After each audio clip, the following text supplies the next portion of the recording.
المشاركة المتناقصة. لدى أمين فكرة إنشاء مشروع، لكنه غير قادر على تمويله بمفرده. لذلك قصد أمين بنك ليقدم له فكرته.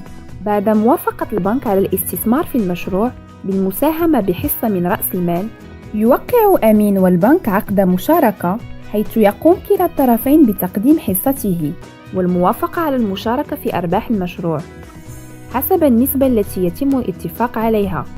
يتقاسم أمين والبنك أرباح المشروع إن وجدت حسب النسبة المتفق عليها في اتفاقية المشاركة. يقوم أمين والبنك معا بإدارة المشروع، أو يمكن أن يعين أمين مديرا لوحده استنادا لخبرته في نفس المجال. يعيد أمين حصة البنك حسب الآلية المتفق عليها في عقد المشاركة. في المقابل، يبيعه البنك نسبة الأسهم المعادلة.